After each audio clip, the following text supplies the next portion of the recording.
अरे नादान, भगवान ने तो यह धोती राजा वीर सिंह द्वारा काशी में ही मंगवा ली थी, वहां क्यों भेंट नहीं की? ले जा इसे वहीं, यहां क्यों लाई है? परमात्मा तो वहीं बैठा है।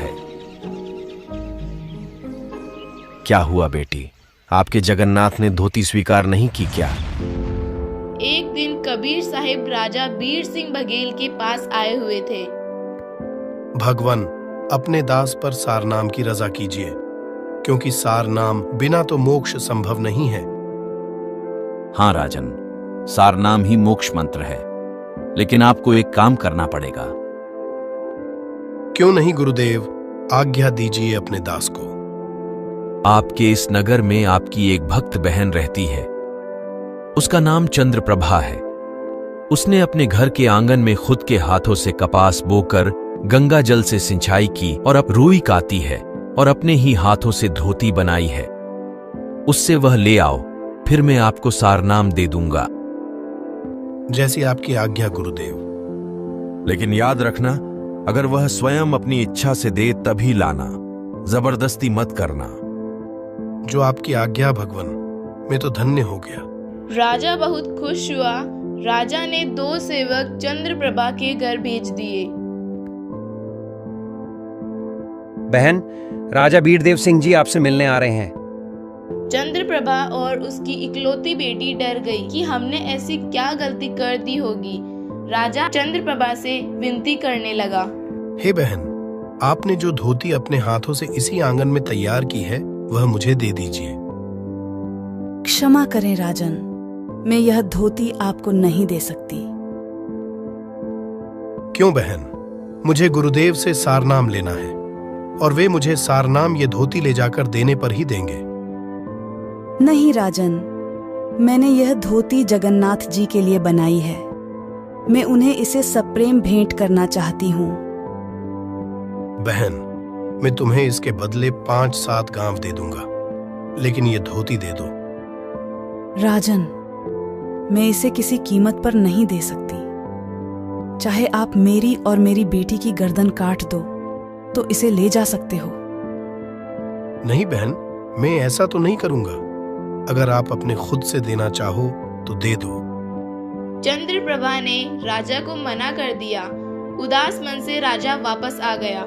गुरुदेव, उसने कहा है कि वह उस धोती को केवल जगन्नाथ में ही भेंट करना चाहती है, किसी कीमत पर मुझे नहीं दे सकती।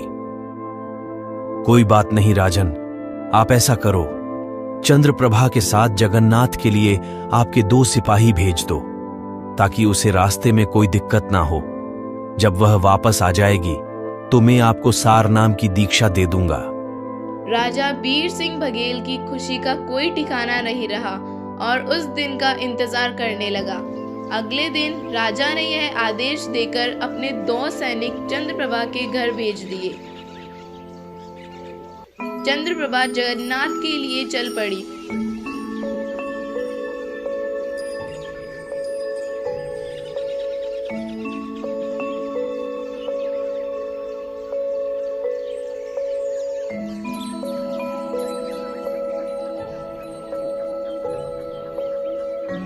जगन्नाथ मंदिर पहुंचकर चंद्रप्रभा ने वह धोती भेंट की। हे भगवान, अपनी दासी की यह तुच्छ भेंट स्वीकार कीजिए।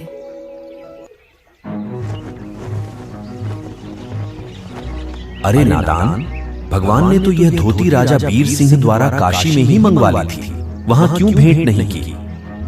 ले जा इसे वहीं, यहां क्यों लाई है? परमात्मा तो वहीं बैठा है। चंद्रप्रभा बहुत दुखी हुई कि वह भगवान के आदेश को नहीं समझ पाई। उसे बहुत दुख हुआ और कबीर साहिब को याद करती हुई रोने लगी। अपने कर्मों को कोसती हुई वहां से चल पड़ी और पूरे रास्ते रोती रही। रोती हुई कबीर साहिब की झोपड़ी पर पहुंची। गुरुदेव घर पर नहीं है, वे तो राजा वीर सिंह जी के महल गए। चंद्रप्रभा ने धोती कबीर साहिब के चरणों में रख दी। क्या हुआ बेटी, आपके जगन्नाथ ने धोती स्वीकार नहीं की क्या? क्षमा करो भगवान, मुझे नहीं मालूम था आप ही जगन्नाथ में बैठे लीला कर रहे हो। तब चंद्रप्रभा और साथ गए दोनों सैनिकों ने पूरी कहानी बताई। राजा को भी बहुत आश्चर्य हुआ कि कबीर साहिब ही पूर्ण परमेश्वर है। हे भगवान, हम तो तुच्छ बुद्धि के जीव हैं। मैं भी आपको केवल सिद्ध पुरुष और गुरु ही मानता था। सच में मैं तो अभी सार नाम के काबिल ही नहीं हूँ।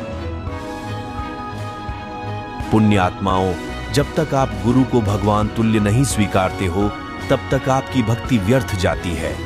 गुरु मानुष कर जानते, तय नर कहिए अंध, होवे दुखी संसार में आगे काल का फंद।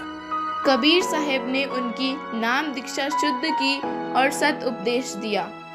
ये 2D एनिमेशन संत रामपाल जी महाराज के सत्संग प्रवचनों का अंश मात्र है। संपूर्ण आध्यात्मिक ज्ञान प्राप्त करने के लिए अवश्य सुनिए संत रामपाल जी महाराज जी के मंगल प्रवचन। ये अनमोल ज्ञान जगत गुरु तत्वदर्शी संत रामपाल जी महाराज के सत्संगों का अंश मात्र है। संपूर्ण आध्यात्मिक ज्ञान के लिए सुनिए संत रामपाल जी महाराज के मंगल प्रवचन। आप संत रामपाल जी महाराज जी के मंगल प्रवचन संत रामपाल जी महाराज एप्लीकेशन पर भी सुन सकते हैं तथा उनके द्वारा लिखी पुस्तकें भी डाउनलोड कर सकते हैं।